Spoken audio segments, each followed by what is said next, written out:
మీ ఎలాంటి వ్యాపార ప్రకటనలకైనా వెంటనే మా ఛానల్ సంప్రదించండి. అందరికీ నమస్కారం, నేను శిరీష. ముందుగా అందరికీ శ్రీ పరాభావనామ సంవత్సర ఉగాది శుభాకాంక్షలు. ప్రస్తుతం మనతో పాటు ఉన్నారు ప్రముఖ ఆధ్యాత్మికవేత్త, జ్యోతిష్య పండితులు, గాయత్రి పీఠం వ్యవస్థాపకులు, బ్రహ్మశ్రీ ఇట్కిరాల సుబ్రహ్మణ్య శర్మ గారు. గురుగారితో మాట్లాడతాం. నమస్కారం గురుగారు. నమస్కారం అమ్మా.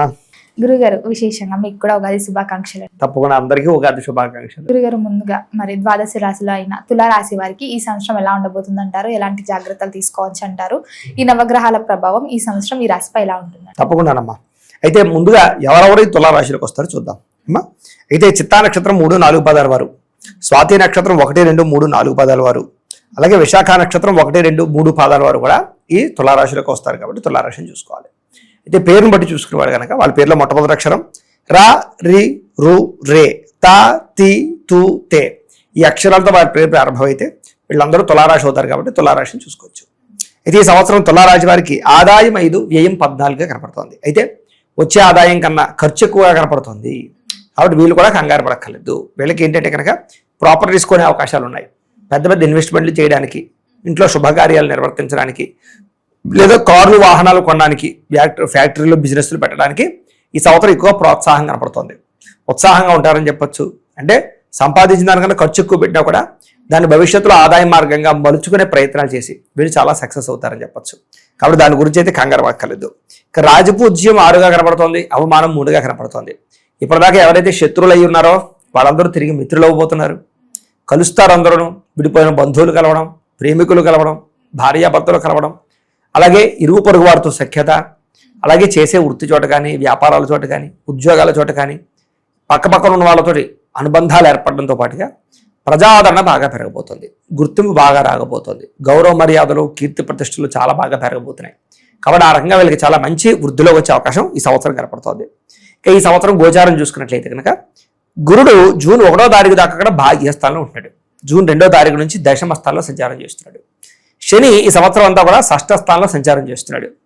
రాహుకేతువులు డిసెంబర్ 5వ తారీఖు దాకా కూడా షష్ఠ వ్యయ స్థానంలో ఉండి డిసెంబర్ 6వ తారీఖు నుండి పంచమ ఏకాదశి స్థానంలో కొంచెం అనుకూలమైన ఫలితాన్ని ఇవ్వబోతున్నారని చెప్పచ్చు.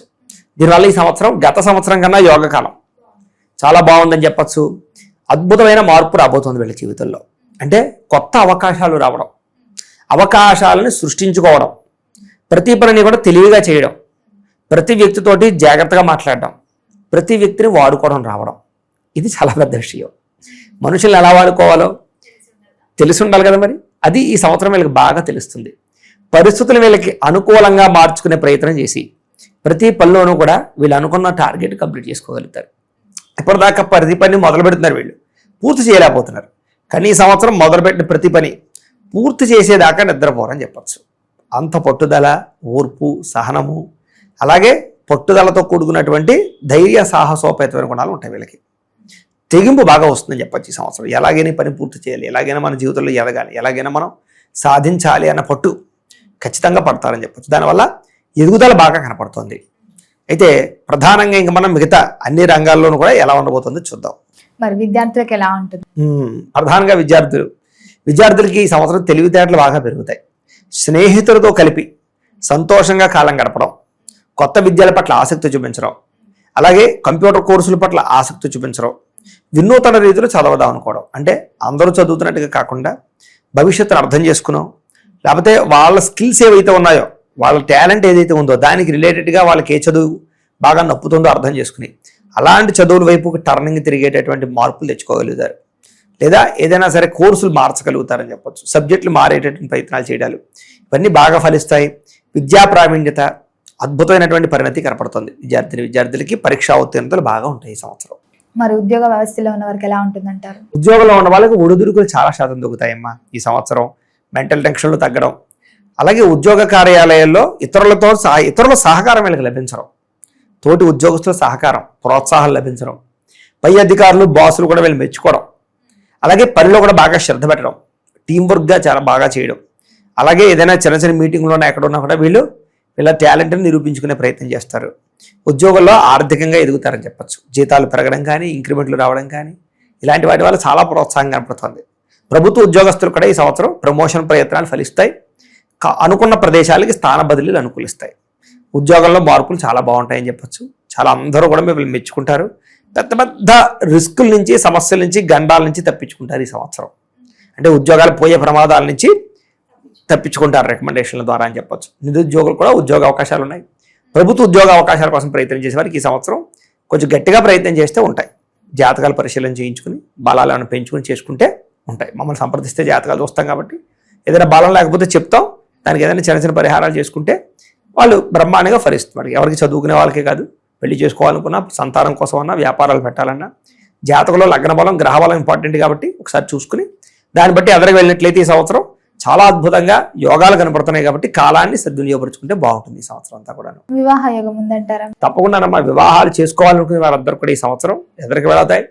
కొంతమంది మొండు పట్టుబదాలు పట్టి అప్పుడే నాకు పెళ్ళి ఏంటి, నేను చేసుకోను అని ఆగిపోయిన వాళ్ళకు కూడా నచ్చిన వ్యక్తులు దొరకడం వల్ల ఇలాంటి వాడు మళ్ళీ దొరకడేమో అనే భావన వచ్చి పెళ్లి చేసుకునే పరిస్థితులు ఉంటూ ఉంటాయి. అంటే వివాహ యోగం వచ్చింది ఈ సంవత్సరం. చూడండి, కళ్యాణ గడియలు వస్తే కళ్యాణం వచ్చినా కక్కు వచ్చినా ఆగదని నారుడి. అలాగా వీళ్ళకి ఈ సంవత్సరం కళ్యాణ గడియలు వచ్చాయి కాబట్టి అద్భుతంగా వివాహ యోగాలు కనబడుతున్నాయి. ఎప్పటి నుంచో ఆగిపోయి పెళ్లిళ్ళు అవక ఇబ్బందులు పడుతున్నా, లేదా ఇంట్లో పెద్దలు పిల్లల పెళ్లిళ్ళ కోసం ఎదురు చూస్తూ ఉన్నా, కావలసిన సంబంధాలు కొంతమందికి ఏంటంటే ఈ వర్గం వాళ్ళే కావాలి, ఈ వృత్తిలో ఉన్న వాళ్ళే కావాలి, ఈ స్టేటస్లో ఉన్న వాళ్ళు కావాలి అనేటటువంటి ఆలోచనతో కూడా పాప సంబంధాలు వెతుకుతుంటారు. అలాంటి వాళ్ళకి అలాంటి రిలేషన్తో కూడుకున్న సంబంధాలు వచ్చే అవకాశాలు, వాటికి తగ్గ ఎదురు చూస్తున్న దానికి తగ్గ మంచి వరుడు మంచి వధువు వచ్చి వివాహాలు జరిగే అవకాశాలు ఉన్నాయి. కాబట్టి ప్రయత్నం అయితే గట్టిగా చేయొచ్చు. కానీ జాతకంలో కుజు దోషాలని లేదా కాలసర్ప దోషాలు, రకరకాల దోషాలు ఉంటే వాటి ఎందు మాత్రం పరిశీలన చేయించుకుని జాగ్రత్త పడి వివాహాలు చేయాలి. ఎందుకంటే దోషాలు ఉండగా పెళ్ళిళ్ళు చేసుకుంటే ఎంతో కాలం నిలబడటం లేదు ప్రస్తుతం. కాబట్టి ఈ ప్రస్తుతమే కాదు, ఇప్పుడు నేను నిలబడవు, కానీ గతంలోని పరిస్థితులు వేరు. గతంలో ఎలా ఉన్నా కూడా చచ్చినట్టు కాపురం చేసేవారు. నచ్చినా నచ్చకపోయినా, పరిస్థితులు అనుకూలించకపోయినా. ఇప్పుడు అలా కాదు. చాలా చిన్న సమస్య చాలు గొడవ పెట్టుకుని బయటకు వచ్చేయడానికి, పెద్ద సమస్య కూడా అవసరం లేదు. అంచేత ఏంటంటే పరిస్థితులు బాగలేవు కాబట్టి దానికి కూడా దాంతోపాటు జాతక బలం కూడా లేకపోతే ఉన్న ఆ మాత్రం కనీసం అతుకుబతుకుగా ఉన్న సంబంధాలు కూడా చెడిపోతాయి. కాబట్టి ఖచ్చితంగా జాతకాలు చూపించుకుని అన్నీ నప్పితేనే ఎదరికి వెళ్ళండి.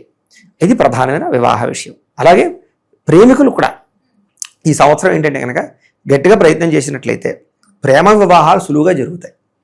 ఆలస్యంగా జరిగినా కూడా ఇంట్లో వాళ్ళు ఒప్పుకోకుని వాళ్ళు ఒప్పుకోవడం కానీ, వీళ్ళిద్దరి మధ్య డిస్టర్బెన్స్లు ఉన్న పెళ్లి చేసుకుందాం అనుకుంటారు ఫస్ట్లో, కానీ ఏదో డిస్టర్బెన్స్ లేదా నమ్మకాలు లేకపోవడం లేదా కరెక్టా కాదా వీడిని చేసుకోవడం అనిపించడం, ఇలాగ కొంచెం ఆగి ఎదురు చూస్తున్న వాళ్ళకి ఒక క్లారిటీ వస్తుంది ఈ సంవత్సరం.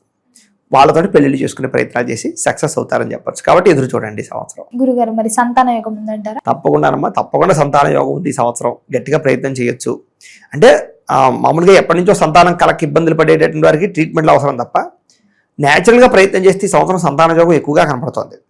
కాబట్టి విసుగు చెంది సంతానం కలగక ఇబ్బంది పడే వారందరికీ ఈ సంవత్సరం శుభవార్త వింటారు. అలాగే మొన్న ఈ మధ్యకాలంలో పెళ్లిలైన వాళ్ళందరికీ, ఈ మాఘమాసాల్లో పెళ్ళైన వాళ్ళందరికీ సంతానం శుభవార్త వినే అవకాశాలు కూడా కనపడుతూ ఉన్నాయి. ఖచ్చితంగా ఈ సంవత్సరం సంతానం కలుగుతుంది మా అందరికీ కూడా. మరి రాజకీయ రంగంలో ఉన్న వారికి, సినీ రంగంలో ఉన్న వారికి ఎలా ఉంటుందంట? రాజకీయ రంగంలో ఉన్న వారికి విపరీతమైనటువంటి రాజయోగం పట్టబోతోంది ఈ సంవత్సరం. ఆ పదవుల కోసం ఎదురు చూస్తూ, ఎంతో ఖర్చు పెట్టి ఎదురు చూస్తూ, అందరూ మోసం చేసేసి ఇంకా నాకు పదవి రాదేమో అని ఎదురు చూసేవాడికి ఈ సంవత్సరం రాజయోగం కనపడుతుంది. పదవి ఉత్తీర్ణత కనపడుతుంది అని చెప్పచ్చు. పైకి ఎదుగుతారు, బాగా ఉన్నత స్థాయికి అవకాశాలు వస్తాయి, నామినేటెడ్ పదవులు పొందగలుగుతారు. ఉన్న పదవుల నుంచి మంచి మంచి పదవులకు వెళ్ళే అవకాశాలు ఉన్నాయి. రాజకీయ పరమైనటువంటి చతురత బాగా వస్తుంది వీళ్ళకి. అలాగే ప్రత్యర్థిని ఎలా దెబ్బ కొట్టాలి, ప్రజలతో ఎలా మాట్లాడాలి, ఎలా వాళ్ళని ఆకర్షించుకోవాలి, అలాగే పని కూడా బాగా చేస్తారు. ప్రజల్లో పనిచేసి పేరు తెచ్చుకోవడం కానీ, ధర్మబద్ధంగా ఉండడం కానీ, అలాగే సమాజంలో మంచి పేరు తెచ్చుకునే ప్రయత్నం చేసి రాజకీయ నాయకులు ఉన్నత స్థాయి పదవులు పొందగలుగుతారని చెప్పచ్చు. సినిమా టీవీ మీడియా రంగాల వరకు కూడా స్కిల్స్ బాగా డెవలప్ చేసుకోగలుగుతారు. వాళ్ళలో ఉండే టాలెంట్ని ఇంప్రూవ్ చేసుకోగలుగుతారు. అందరిలోనూ మెప్పు పొందడానికి ప్రయత్నం చేస్తారు. డబ్బుకు విలువిస్తారు, అవకాశాలకు విలువిస్తారు. అలాగే ఎదుటి వాళ్ళు అవకాశం ఇచ్చిన వాళ్ళని బాగా గౌరవిస్తారని చెప్పచ్చు. ఉన్న అవకాశాన్ని సద్వినియోగపరుచుకుంటారని చెప్పచ్చు. దీనివల్ల సినిమాల్లో కానీ, సీరియల్స్లో కానీ, లేదా వెబ్ సిరీస్లో కానీ, లేదా సోషల్ మీడియాలో కానీ మంచి పేరు రావడమే కాకుండా వీళ్ళకంటూ ఒక గుర్తింపు ఈ సంవత్సరం చాలా బాగా రాబోతోంది. అన్ని భాషల్లో కూడా గుర్తింపు రాబోతోంది. కాబట్టి సినిమా టీవీ మీడియా రంగాల వారికి ఈ సంవత్సరం బంగారు రాజయోగం పట్టబోతుందని చెప్పచ్చు. మరి కుటుంబ వాతావరణం ఎలా ఉంటుందంటారు? కుటుంబంలో ఉండే సమస్యలు చాలా శాతం పరిష్కారం చేసుకోవచ్చు ఈ సంవత్సరం. ఏదైనా వివాదాలున్నా, భార్యాభర్తల మధ్య తగాదాలున్నా, మనస్పర్ధలున్నా, గొడవలు పడుతూ ఉన్నా అన్నిటి నుంచి బయటపడతారు. ఏదైనా చిన్న చిన్న సమస్యలు ఉన్నా కూడా కూర్చుని మాట్లాడుకుని చర్చించుకుంటే ఈ సంవత్సరం బయటపడగలుగుతారని చెప్పచ్చు. భూ వివాదాలు, ఆస్తి లావాదేవీలు ఇవన్నీ కూడా సమస్య పోతాయి ఈ సంవత్సరం. ఏదైనా పార్టీషన్ చేసుకోవాలనుకున్న పార్టీషన్కి అవకాశాలు కనపడుతున్నాయి. అలాగే తల్లిదండ్రులతోటి, అన్నదమ్ములతో, అక్క చెల్లెళ్ళతోటి ప్రయాణాలు చేయడం కానీ, శుభకార్యాల్లో పాల్గొనడం కానీ, తీర్థయాత్రలు చేయడం కానీ కలిసి వస్తుంది. అలాగే ఇంట్లో ఉండేటటువంటి వ్యక్తులతోటి ప్రేమగా మాట్లాడగలగడం, మనసులో ఉండేటటువంటి భావాలు పంచుకోవడం, ఒకరినొకరు అర్థం చేసుకోగలగడం ఈ సంవత్సరం బాగా వీళ్ళకి కలిసి వస్తుందని చెప్పచ్చు. గృహయోగం, వాహన యోగం ఉందంటారా? బ్రహ్మాండంగా గృహం కట్టాలనుకున్నా కట్టగలుగుతారు, కొనాలనుకున్నా కొనగలుగుతారు. ప్రభుత్వ పథకాల ద్వారా గృహ లబ్ధి కూడా పొందగలిగే అవకాశాలు ఈ సంవత్సరం ఎక్కువగా కనపడుతున్నాయి కాబట్టి గట్టిగా ప్రయత్నం చేయొచ్చు. కాకపోతే ఖర్చులు విపరీతంగా కనపడుతుంది చూసుకోండి. ఇల్లు కట్టేటప్పుడు కానీ, లేదా కొంచెం ఆలస్యంగా గృహప్రవేశ యోగ్యత కనపడుతోంది. అనుకున్న దానికన్నా రెట్టింపు, బడ్జెట్ కన్నా రెట్టింపు ఖర్చులు అయ్యే అవకాశాలు కనపడుతున్నాయి ఇల్లు కట్టేటటువంటి వాళ్ళకి. జాగ్రత్తలు తీసుకోండి. ఈ సంవత్సరం వాహనాలు కొనాలనుకున్నా, అమ్మాలనుకున్నా కలిసి వస్తుంది. పాత వాహనాలు మార్చడం కానీ, కొత్త వాహనాలు కొనడం కానీ కలిసి వస్తుంది. కాదు వాహనాలు నడిపేటప్పుడు మాత్రం ఎక్కువ జాగ్రత్తలు తీసుకోండి. చిన్న చిన్న ప్రమాదాలు కనపడుతూ ఉన్నాయి. రాంగ్ పార్కింగ్లో చరాలు కట్టడం, సిగ్నల్స్ దాడి చరాలు కట్టడం, డ్రైవింగ్ లైసెన్సులు క్యాన్సిల్ అవ్వడాలు, ఇలాంటి ప్రమాదాలు కూడా ఉంటుంటాయి కాబట్టి జాగ్రత్తలు తీసుకోవాలంతే. మరి ఆరోగ్యపరంగా ఎలా ఉంటుందంటారు? ఆరోగ్యం చాలా బాగుంటుందమ్మా ఈ సంవత్సరం. మెంటల్ టెన్షన్లు తగ్గుతాయి. అలాగే ఆరోగ్యం మీద ప్రత్యేక శ్రద్ధ పెడతారు. బయట ఫుడ్లు మానేయడం కానీ, లేదా కార్బోహైడ్రేట్లు తగ్గించి ఈ ఫైబర్ ఫుడ్, ప్రోటీన్ ఫుడ్ ఇలాంటివి బాగా తినాలనేటటువంటి నాలెడ్జ్ రావడం, సమయానికి నిద్రపోవడంతో పాటుగా వీళ్ళలో తెలియనటువంటి ఒక ఆరోగ్యానికి సంబంధించినటువంటి ఒక భయం, భవిష్యత్తులో మన ఆరోగ్యాన్ని పాడవుతుందేమో, అనవసరంగా దీర్ఘకాలిక రోగాలు వస్తాయేమో అనేటటువంటి భయంతో చాలా జాగ్రత్తలు పడి మంచి ఆహార మార్పులు తీసుకొచ్చుకోగలుగుతారు, వ్యాయామం చేయగలుగుతారు వీళ్ళు. అలాగే ఆరోగ్యం మీద ప్రత్యేక శ్రద్ధ పెడతారు కూడా ఈ సంవత్సరం. ముఖ్యంగా స్త్రీలకు చిన్న చిన్న అనారోగ్య సమస్యలు కనపడుతున్నాయి. జాగ్రత్తలు తీసుకోవడం మంచిది. ఈ పెట్టుబడులు పెట్టడం కానీ, సొంతగా వ్యాపారాలు చేసే వారికి కూడా ఎలా ఉంటుందంటారు? ఈ సంవత్సరం ఏ పెట్టుబడి పెట్టినా సరే ఆచితూచి వ్యవహరించండి. ఎందుకంటే నమ్మక ద్రోహులు ఎక్కువ ఉంటారు, రాంగ్ ఇన్వెస్ట్మెంట్లు చేయిస్తూ ఉంటారు. కాబట్టి మంచి ప్రదేశాలు ఇన్వెస్ట్మెంట్ చేసుకోవడం, లేదా అనవసరమైనటువంటి తప్పుడు వ్యక్తులతోటి లావాదేవీలు జరపడం మంచిది కాదు. సొంతంగా మీరు చేసుకునే వ్యాపారాలు కానీ, వ్యవహారాలు కానీ పెట్టుబడి పెట్టచ్చు. భూములు యందు, పొలాల యందు, అగ్రికల్చర్ యందు, ఫ్యాక్టరీలు యందు, లేకపోతే సొంతంగా చేసుకునేటటువంటి ఇండస్ట్రీలు, ఏదైనా చిన్న చిన్న వ్యాపారాలు యందు బ్రహ్మాండంగా పెట్టుబడి పెట్టచ్చు. ఈ సంవత్సరం పాలసీలు, టర్మ్ ఇన్సూరెన్స్లు కట్టుకునే అవకాశం బాగా కనపడుతుంది. భవిష్యత్తు గురించి డబ్బులు దాచడం కానీ, ఫిక్స్డ్ డిపాజిట్లు వేయడం కానీ ఇలాంటివి కూడా వీళ్ళకి బాగా అనుకూలిస్తుందని చెప్పొచ్చు. బంగారం మీద కూడా బాగా ఎక్కువ డబ్బులు పెట్టుబడి పెట్టచ్చు. చాలా బాగా లాభాలు వస్తాయి వీళ్ళకి ఈ సంవత్సరం. మరి రైతులకు ఎలా ఉంటుంది? రైతులకి ఈ సంవత్సరం యోగకాలంగా కనపడుతోంది. మార్పులు తీసుకొచ్చుకోగలుగుతారు. వ్యవసాయంలో తెలివితేటలతో వ్యవసాయం చేస్తారు. అలాగే వ్యవసాయంలో పండించినటువంటి పంటని వాళ్ళు జాగ్రత్తగా మార్కెటింగ్ చేసుకోగలుగుతారు. అలాగే ధాన్యాన్ని దాచి అమ్మే వాళ్ళు కూడా డబ్బులు బాగా కలిసి వస్తున్నాయి ఈ సంవత్సరం. ధాన్యాన్ని కొంచెం దాచి కొన్ని రోజులు పోయిన తర్వాత అమ్మితే ఎక్కువ డబ్బులు లాభాలు కనపడుతున్నాయి కాబట్టి ధాన్యం పండించే వాళ్ళు జాగ్రత్త తీసుకోండి. మిగతా అన్ని రంగాల రైతులకి కూడా ఈ సంవత్సరం పెట్టుబడులుగా లాభాలు అయితే కనపడుతూ ఉన్నాయి. చాలా శాతం వాతావరణం సహకరించకపోయినా వీళ్ళు ఏదో రంగా బయటపడిపోతారు, గట్టెక్కుతారని చెప్పొచ్చు జాగ్రత్త పడితే. మిగతా అన్ని రంగాల ఈ యొక్క వ్యవసాయదారులకి స్వల్ప లాభాలు అయితే కనపడుతున్నాయి, నష్టాలు ఏం లేవు ఈ సంవత్సరం. గురుగారు అన్ని రంగాల గురించి తెలియజేశారు కాబట్టి ముఖ్యంగా చూసుకుంటే మరి ఈ తులారాశి వారికి ఈ సంవత్సరం రాజయోగం అంటారా, పోరాటం అనొచ్చా? అద్భుతమైనటువంటి రాజయోగం అని చెప్తాను. పోరాటం ఏం కాదు, పోరాటం ప్రతి మనిషికి తప్పదు. రాజు అవ్వాలంటే పోరాడాలి. పోరాటంలో నెగ్గినవాడు రాజు అవుతాడు కదా. కాబట్టి ఖచ్చితంగా రాజు అయితే అవుతారు, పోరాటం తప్పదు. గురుగారు మరి అన్ని విధాలు కలిసి రావాలంటే ఏ దైవాన్ని పూజించమంటారు, ఎలాంటి పరిహారాలు? తప్పకుండానమ్మా. ఈ సంవత్సరం వీళ్ళకి రాహుకి, కేతువుకి, రవికి, గురుడికి జపాలు చేయించుకోవడంతో పాటుగా దుర్గా అగ్ని విష్ణు హోమము, సుదర్శన హోమము, అలాగే లక్ష్మీ గణపతి హోమము, గణపతి అథర్వ శీర్ష పారాయణ హోమము చేయించుకున్నట్లయితే వీళ్ళకి చాలా బ్రహ్మాండంగా బాగుంటుంది ఈ సంవత్సరం అంతా కూడాను. అలాగే ఇవన్నీ చేయించుకోవాలన్నట్లయితే మమ్మల్ని సంప్రదిస్తే మా పీఠంలో బ్రాహ్మణులతో మేము చేయించి పెడతాం. రెండో విషయం, ఇంట్లో చేసుకోవాల్సిన పరిహారాలు ఏంటంటే కనుక దేవి ఖడ్గమాల స్తోత్రం పారాయణ చేసుకోవడము, అలాగే దేవి స్తుతిని పారాయణ చేసుకోవడము, అలాగే అమ్మవారికి సంబంధించినటువంటి ఏమైనా సరే పారాయణ చేసుకోవడము, ఇవన్నీ చాలా బాగా పనిచేస్తాయి. ఇంట్లో సప్త శనివారాల వ్రతం కానీ, 16 సోమవారాల వ్రతం కానీ, సంకష్టహర చతుర్థి వ్రతం కానీ, లేదా ప్రతి పౌర్ణమి రోజు, ఏకాదశి రోజు కానీ సత్యనారాయణ స్వామి వ్రతం చేసుకున్నా కూడా వీళ్ళకి ఏ గ్రహ దోషాలున్నా తొలగి దేవతానుకూలత కలిగి సకల కార్యాల యందు విజయం కలుగుతుంది. ఈ సంవత్సరం అంతా బ్రహ్మాండమైన స్థాయిలోకి వెళ్తారు వీళ్ళు. గురుగారు మొత్తం ఈ సంవత్సరంలో తులారాశి వారికి ఎలా ఉండబోతుంది, ఎలాంటి జాగ్రత్తలు తీసుకోవాలి తెలియజేసినందుకు ధన్యవాదాలు. నమస్కారం అమ్మా.